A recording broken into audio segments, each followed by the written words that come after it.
Hello everyone, welcome to Linda Liu IP course. Today's topic is noteworthy point on how to protect your trademark from being scolded by vendors and suppliers. When you as a foreign company choose a Chinese local distributor or vendor to develop the Chinese market or to purchase goods and services, the Chinese company will inevitably become aware of your trademarks. If your trademarks are scolded, it will bring a lot of troubles to your future operation in China. As a trademark attorney, I have witnessed many trademark opposition and invalidation cases against scholars' trademarks, and also successfully assisted the foreign company in having the scholars' trademark disapproved or declared invalid. I'd like to share some of my experience. First of all, trademarks scolded by vendors or suppliers are prohibited for registration and use under the trademark law of China. This is mainly reflected in Article 15 of the Trademark Law of China. According to this article, where an agent or representative without authorization of the client seeks to register in its own name the client's trademarks, and the client objects, the trademark shall not be registered and its use shall be prohibited.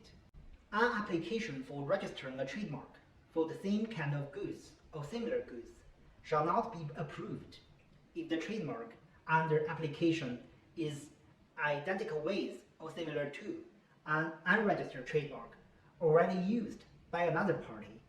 The applicant is clearly aware of the existence of the trademark of such another party due to contractual, business, or other relationships with the latter other than prescribed in the preceding paragraph, and such another party raise objections to the trademark registration application in question. Based on this article, any agent, representative, or other related party who is aware of the trademark through agency, representation, contractual, business, or other relationships, the person's trademark application shall be disapproved and the use shall be prohibited. In our practice, to support the claim based on Article 15 of the Trademark Law, we need to submit evidence to prove the following aspects. 1. Trademark is owned by another party worldwide. 2. The scotter is another party's agent, representative, or related party. 3. The contested trademark is identical with or similar to another party's trademark. 4. The goods or services of the contested trademark are identical with or confusingly similar to those of another party's. 5. The scholars filed trademark without another party's authorization. In most cases, the key is to prove the existence of the above agency, representation, or other relationship at the filing date of the contested trademark. The evidence usually are contracts, exchanged correspondences, authorization letters, commercial invoices, payment notices, custom documents, etc., to prove the prior use and the existence of the relationship.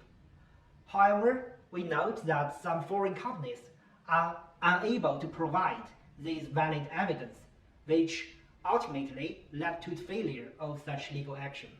Secondly, the protection under Article 15 of the Trademark Law is limited by identical or similar goods and services. To apply this article, not only the contested trademark should be identical or confusingly similar to the foreign company's trademark, but also the respective goods and services shall also be identical or similar. In examination of the opposition or invalidation cases, the same IPA examiners follow the Chinese classification of similar goods and services. The goods and services under different subclasses are strictly deemed dissimilar. Given there are 45 international classes and multiple or dozens of subclasses in each international class, it is thus very difficult and costly for a foreign company to cover all these subclasses that are not to be used, especially for SMEs. Some squatters take advantage of these loopholes and file the other company's trademark on the goods and services under uncovered subclasses to free ride the reputation of these foreign brands, which will undermine their reputation and block their potential business expansion. As the goods and services are not similar, it is also difficult to have this Scottish trademark disapproved or declared invalid through oppositions or invalidations. Based on the above, in order to prevent trademark squatting by your vendor or suppliers, we would like to offer following suggestions to you in protecting your trademarks. Tip 1. Before selecting a local partner, please first check out whether your trademark has been filed or registered in China, and whether their protection scopes have sufficiently covered your brands and goods and services in use or potential use. Do not leave any evident loopholes for the squatters to take advantage of. For example, please check whether your Chinese trademark portfolio has covered all your brands, including your housemark, your wordmark, your device mark, the Chinese version of your trademark. As for goods and services, please also check whether they are sufficiently to cover the goods and services in use or of potential use. If you are running a clothing brand, in addition to full protection in all subclasses in Class 25, it is better to register a trademark on fashion-related fields, such as bags in Class 18, jewelry and waist-watch in Class 14, sunglasses in Class 9, etc. A full trademark protection in advance will save you endless efforts and much higher costs in the latter legal actions against squatters' trademarks. Tip 2. When you have an ideal local partner, please first check whether they have a history of squatting others' trademarks. If they have bad histories, your brand might become their next victims. Tip 3.